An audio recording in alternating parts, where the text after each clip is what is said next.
ਜ਼ਮੀਨ ਅਤੇ ਫਸਲਾਂ ਤੇ ਰਸਾਇਣਕ ਖਾਦਾਂ ਦਾ ਪ੍ਰਭਾਵ। ਪੰਜਾਬ ਦੀ ਖੇਤੀ ਸੰਬੰਧੀ ਬਿਰਤਾਂਤ ਸਿਰਜਿਆ ਜਾ ਰਿਹਾ ਹੈ ਕਿ ਪੰਜਾਬ ਦੇ ਕਿਸਾਨ ਰਸਾਇਣਕ ਖਾਦਾਂ ਲੋੜ ਤੋਂ ਜ਼ਿਆਦਾ ਵਰਤਦੇ ਹਨ। ਇਸ ਨਾਲ ਜ਼ਮੀਨ ਜ਼ਹਿਰੀਲੀ ਹੋ ਗਈ ਅਤੇ ਫਸਲਾਂ ਵਿੱਚ ਵੀ ਕੈਮੀਕਲ ਆ ਗਏ, ਜਿਸ ਨਾਲ ਕੈਂਸਰ ਵਰਗੀਆਂ ਭਿਆਨਕ ਬਿਮਾਰੀਆਂ ਵੱਧ ਗਈਆਂ। ਅਸਲ ਵਿੱਚ ਜਦੋਂ ਲੋਕੀ ਇਹ ਗੱਲਾਂ ਕਰਦੇ ਹਨ ਤਾਂ ਮੁਕਾਬਲਾ ਭਾਰਤ ਦੀ ਖਾਦਾਂ ਦੀ ਔਸਤ ਖਪਤ ਨਾਲ ਕਰਦੇ ਹਨ।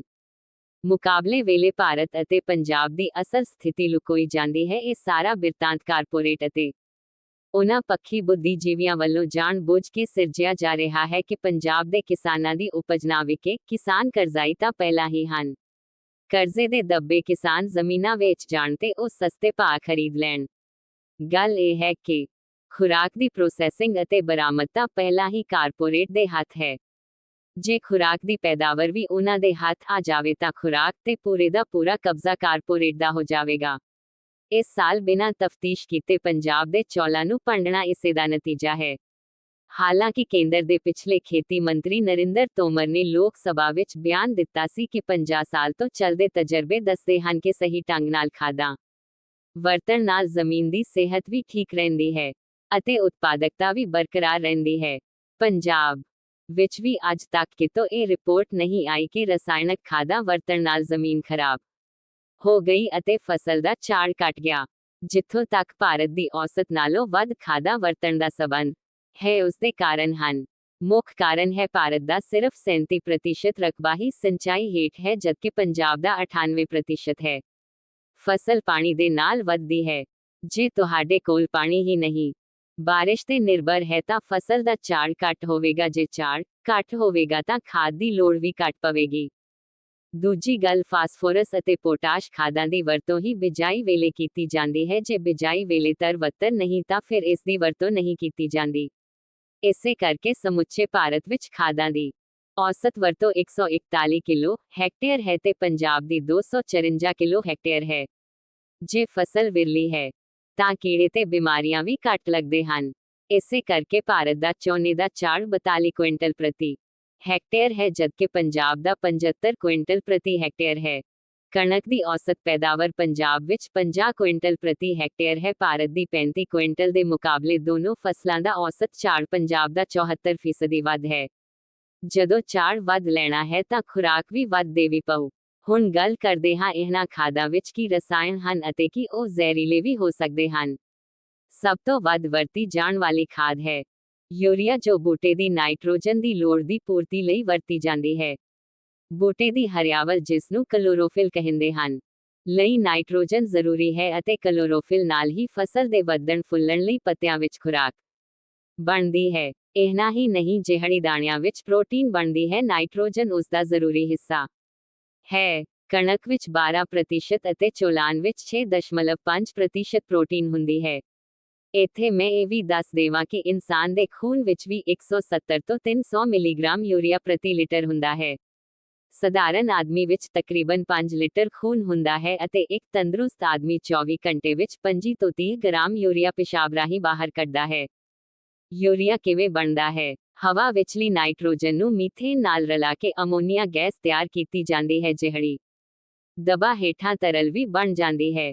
ਫਿਰ ਤੇਲ ਰਿਫਾਈਨਰੀਆਂ ਦੀ ਰਹਿੰਦ ਖੂੰਹਦ ਵਿੱਚੋਂ ਕਾਰਬਨ ਅਤੇ ਹਾਈਡਰੋਜਨ ਨਾਲ ਮਿਲਾ ਕੇ ਯੂਰੀਆ ਤਿਆਰ ਕੀਤਾ ਜਾਂਦਾ ਹੈ। ਜਿਹੜਾ ਯੂਰੀਆ ਅਸੀਂ ਫਸਲ ਨੂੰ ਪਾਉਂਦੇ ਹਾਂ, ਉਹ ਜ਼ਮੀਨ ਵਿਚਲੇ ਪਾਣੀ ਅਤੇ ਯੂਰੀਜ਼ ਐਨਜ਼ਾਈਮ ਦੀ ਸਹਾਇਤਾ ਨਾਲ ਅਮੋਨੀਅਮ ਬਣ ਜਾਂਦਾ ਹੈ। ਯੂਰੀਏ ਵਿਚਲੀ ਕਾਰਬਨ ਡਾਈਆਕਸਾਈਡ ਗੈਸ ਦੇ ਰੂਪ ਵਿੱਚ ਨਿਕਲ ਜਾਂਦੀ ਹੈ, ਜੋ ਫਿਰ ਬੂਟੇ ਫੋਟੋਸਿੰਥੇਸਿਸ ਲਈ ਵਰਤਦੇ ਹਨ। ਕੁਝ ਅਮੋਨੀਅਮ ਜੜ੍ਹਾਂ ਰਾਹੀਂ ਬੂਟੇ ਵਿੱਚ ਚਲਾ ਜਾਂਦਾ ਹੈ, ਪਰ ਬਹੁਤਾ ਬੈਕਟੀਰੀਆ ਰਾਹੀਂ ਪਹਿਲਾਂ ਨਾਈਟਰਾਈਟ ਅਤੇ ਫਿਰ ਨਾਈਟਰੇਟ ਵਿੱਚ ਤਬਦੀਲ ਹੋ ਜਾਂਦਾ ਹੈ। ਝੋਨਾ ਬਹੁਤੀ ਨਾਈਟ੍ਰੋਜਨ ਅਮੋਨੀਅਮ ਦੇ ਰੂਪ ਵਿੱਚ ਲੈਂਦਾ ਹੈ, ਬਾਕੀ ਫਸਲਾਂ ਨਾਈਟ੍ਰੋਜਨ ਨਾਈਟਰੇਟ ਦੇ ਰੂਪ ਵਿੱਚ ਹੀ ਲੈਂਦੀਆਂ ਹਨ। ਜੋ ਯੂਰੀਆ ਅਸੀਂ ਫਸਲ ਨੂੰ ਪਾਉਂਦੇ ਹਾਂ, ਕਣਕ, ਝੋਨਾ ਤਕਰੀਬਨ 80% ਨਾਈਟ੍ਰੋਜਨ ਫਸਲ ਲੈ ਜਾਂਦੀ ਹੈ। ਬਾਕੀ ਕੁਝ ਜ਼ਮੀਨ ਵਿੱਚ ਜੀਵਕ ਮਾਦੇ ਦੇ ਰੂਪ ਵਿੱਚ ਰਹਿ ਜਾਂਦੀ ਹੈ। ਕੁਝ ਨਾਈਟ੍ਰੋਜਨ ਗੈਸ ਬਣ ਕੇ ਫਿਰ ਹਵਾ ਵਿੱਚ ਮਿਲ ਜਾਂਦੀ ਹੈ। ਜ਼ਮੀਨ ਵਿੱਚ ਨਾਈਟਰੇਟ ਪਾਣੀ ਨਾਲ ਉੱਪਰ ਥੱਲੇ ਹੁੰਦੇ ਰਹਿੰਦੇ ਹਨ, ਪਰ ਫਸਲਾਂ ਦੀਆਂ ਜੜ੍ਹਾਂ, ਜਿਸ ਨੂੰ ਰੂਟ ਜ਼ੋਨ ਕਿਹਾ ਜਾਂਦਾ ਹੈ, ਉਸ ਤੋਂ ਹੇਠਾਂ ਨਹੀਂ ਜਾਂਦੇ।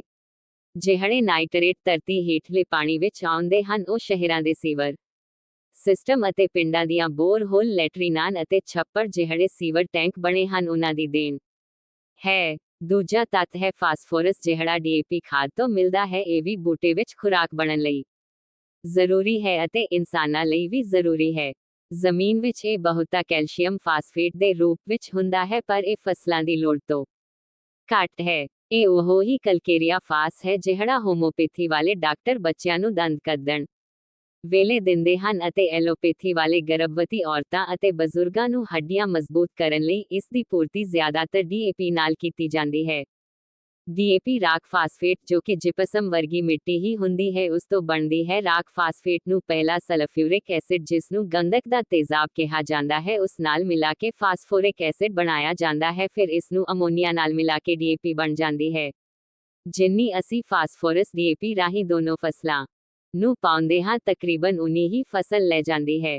ਜੇ ਥੋੜੀ ਬਹੁਤੀ ਫਸਲ ਤੋਂ ਬਚ ਵੀ ਗਈ, ਉਹ ਜ਼ਮੀਨ ਵਿਚਲੇ ਕੈਲਸ਼ੀਅਮ ਮੈਗਨੀਸ਼ੀਅਮ ਨਾਲ ਰਲ ਕੇ ਕੈਲਸ਼ੀਅਮ ਫਾਸਫੇਟ ਵਿੱਚ ਤਬਦੀਲ ਹੋ ਜਾਂਦੀ ਹੈ ਅਤੇ ਘੁਲਣਸ਼ੀਲ ਨਹੀਂ ਰਹਿੰਦੀ। ਤੀਜੀ ਖਾਦ ਹੈ ਪੋਟਾਸ਼, ਜੋ ਬਹੁਤ ਥੋੜੇ ਕਿਸਾਨ ਹੀ ਵਰਤਦੇ ਹਨ। ਜ਼ਿਆਦਾਤਰ ਆਲੂਆਂ ਦੀ ਖੇਤੀ ਵਾਲੇ ਹੀ ਇਸ ਦੀ ਵਰਤੋਂ ਕਰਦੇ ਹਨ। ਇਸ ਦਾ ਕਾਰਨ ਹੈ ਕਿ ਪੰਜਾਬ ਦੀਆਂ ਜ਼ਮੀਨਾਂ ਵਿੱਚ ਇਹ ਤੱਤ ਦਰਮਿਆਨੇ ਤੋਂ ਜ਼ਿਆਦਾ ਹੈ ਅਤੇ ਆਮ ਫਸਲਾਂ ਦੀ ਲੋੜ ਪੂਰੀ ਕਰਦੀ ਹੈ। ਟਿਊਬਵੈਲਾਂ ਦੇ ਪਾਣੀਆਂ ਵਿੱਚ ਵੀ ਇਹ ਪੋਟਾਸ਼ 7 ਤੋਂ 10 ppm ਹੈ। ਖਾਦ ਦੇ ਰੂਪ ਵਿੱਚ ਇਹ ਮਿਊਰੇਟ ਆਫ ਪੋਟਾਸ਼, ਪੋਟਾਸ਼ੀਆ ਕਲੋਰਾਈਡ, ਵਰਤਿਆ ਜਾਂਦਾ ਹੈ। ਦੋਨੋਂ ਹੀ ਤੱਤ ਇਨਸਾਨਾਂ ਲਈ ਵੀ ਜ਼ਰੂਰੀ ਹਨ ਅਤੇ ਖੂਨ ਵਿੱਚ ਪਾਏ ਜਾਂਦੇ ਹਨ। ਚੌਥਾ ਤੱਤ ਹੈ ਜ਼ਿੰਕ ਸਲਫੇਟ, ਜਿਹੜਾ 5 ਤੋਂ 10 ਕਿਲੋ ਪ੍ਰਤੀ ਏਕੜ ਸਿਰਫ ਘਾਟ ਵਾਲੀਆਂ ਜ਼ਮੀਨਾਂ ਵਿੱਚ ਵਰਤਿਆ ਜਾਂਦਾ ਹੈ। ਜ਼ਮੀਨ ਵਿੱਚ ਇਸ ਦੀ ਘੁਲਣਸ਼ੀਲਤਾ ਘਟ ਜਾਂਦੀ ਹੈ ਅਤੇ ਜਿਹੜਾ ਫਸਲ ਤੋਂ ਵੱਧ ਗਿਆ ਉਹ ਮਿਨਰਲ ਦੇ ਰੂਪ ਵਿੱਚ ਪਿਆ ਰਹਿੰਦਾ ਹੈ। ਬੀਕਾਸੂਰ ਜੈਡ ਦੇ ਕੈਪਸੂਲਾਂ ਵਿੱਚ ਜੈਡ ਜ਼ਿੰਕ ਹੀ ਹੈ ਜੋ ਡਾਕਟਰ ਤਾਕਤ ਲਈ ਦਿੰਦੇ ਹਨ।